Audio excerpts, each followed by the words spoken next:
Hi, I'm Felicity and I work for Thames21. We're an environmental charity working to improve the health of the River Thames and its tributaries.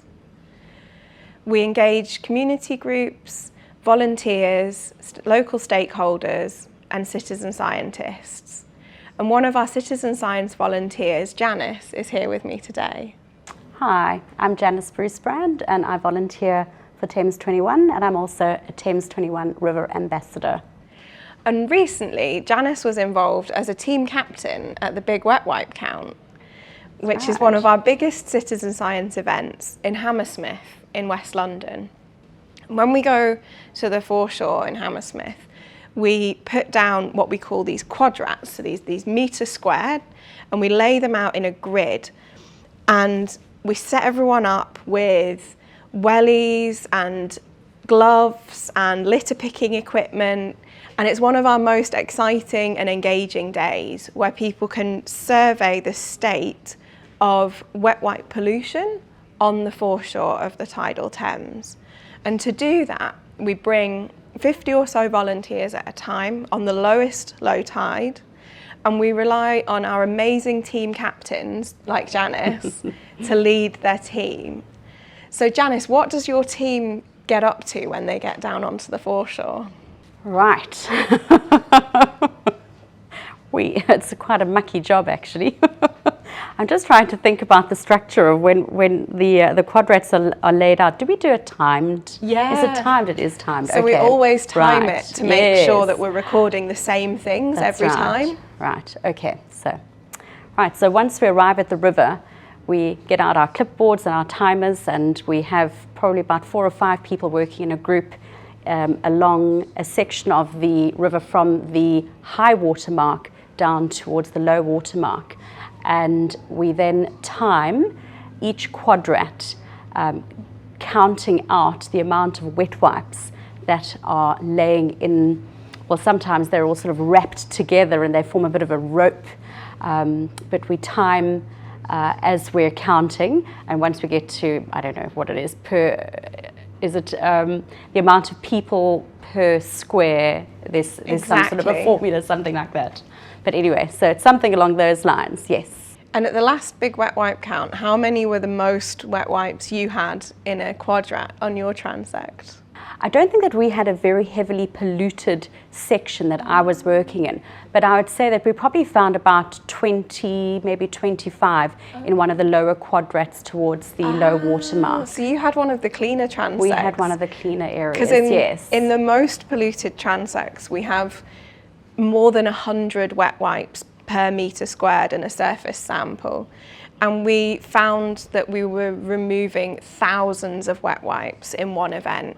And that's just a small fraction of the pollution that's there on the foreshore in Hammersmith. And I think we were there for about 2 hours, is that right? Yeah. And what was the total amount of wet wipes that day? Do you remember? You sent an email. I sent an email and I've forgotten the number. It was crazy. And the weight of the... Yeah, it was... I think it was about 400 kilograms of wet wipes. It was outrageous. My colleague Chloe was weighing them and she came back and I said to her, you've weighed about the equivalent of a small horse worth of wet wipes.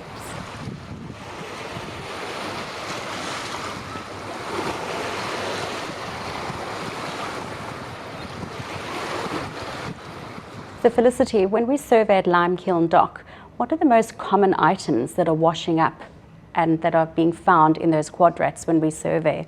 So we do surveys at 8 different sites across the tidal Thames. And the reason we do those 8 different sites is because the flow of the river sorts the litter. So on some sites, like the Hammersmith site we were just talking about, we get the sinking waste, so the wet wipes, sometimes plastic bags, sanitary towels. We also have what we term floating sites. So these are places like Limekiln Dock in East London, where we were at the weekend. And there we tend to get plastic bottles, bottle tops, a lot of tampon applicators. So we get a mix of sewage-derived litter and non-sewage-derived litter, and we're categorising the litter to try and assess where the waste's coming from and what we might be able to do about it. And it's so interesting about the sewerage. The reason for this is because London still has a combined sewer. So when we have rainfall, a heavy rainfall, then we have the sewer overflowing into the river. Exactly. So like you say, whenever it rains somewhere in London, sewage will overflow into the river. And one of the things that we're looking at with our project is to create a baseline of litter data before the new tideway tunnel comes online early next year. So we are hoping to be able to compare the data before and after the tunnel goes online to assess whether there's a reduction in this sewage-derived litter, because the tideway tunnel will be intercepting about 95% of sewer overflows into the Thames, and we're hoping this is going to represent a real improvement in the water quality and sewage-derived litter in the tidal Thames. But what is also interesting is that the Thames is at its cleanest that it's been since the 1950s, is that right? Exactly. Yes. So a number of years ago, the Thames was declared ecologically dead, and the Thames is actually recovering from that. So there's been a lot of improvement actually in the state of the Thames, but what we see still is that the river is challenged with pollution, plastic pollution, water quality issues. It's facing the effects of climate change.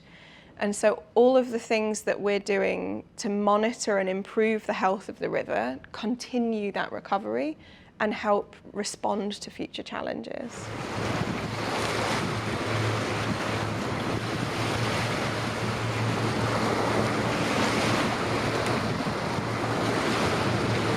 And what are some of the other wildlife or creatures that we find in the Thames? So there's a lot of mollusks and bivalves. We have a few invasive species such as the Chinese mitten crab and the Asiatic clams. Wow. We also have Eels? Eels, yes. And seahorses, is that right? Have I read that I there are think some? they have been spotted in some locations on the Thames, yeah. And they're normally found in estuaries, I believe. Yeah, so the thing to remember, although we think of it, it's always referred to as a river, the Thames is actually an estuary. So all the way up to Teddington, the river is tidal. So it's an estuary environment, which means it's this really complicated ecosystem. So you have a mixture of fresh water and seawater converging. Exactly, and that's changing twice a day, the tide turns. And one of the cool things about, well, I think it's cool about the river is that depending on the cycle of the moon, you get what we call spring and neap tides. And the spring tides are these really big tides. Surges, don't they? So you get the really high tide and the really low tide. So when we do our bulk surveys where we want to survey the sinking litter, we look for the spring tide. So we want the lowest low tide, and we want to look at all of the waste that's settling out of the river. For our quadrat surveys with the floating litter, we actually want a neap tide. So we want the shortest distance between the high tide and low tide, because the strand line has deposited all of that floating litter, and then we come and survey it. Which is what we saw on Sunday. Exactly. And that was honestly in the, 2 years that we've been surveying together, that's the most amount of debris and pollution that we've ever seen washed up to that extent. Yeah. Do you remember the pumpkin that we found? Oh, that my was really goodness. fascinating. Was that last year? Yeah. Where a pumpkin must have floated down the river. It was deposited at Limekiln Dock, and then the seeds then were sort of distributed, and then a beautiful sort of stalk. It was almost like a beanstalk that grew out of this debris. It was amazing to see that there is life there. Yeah.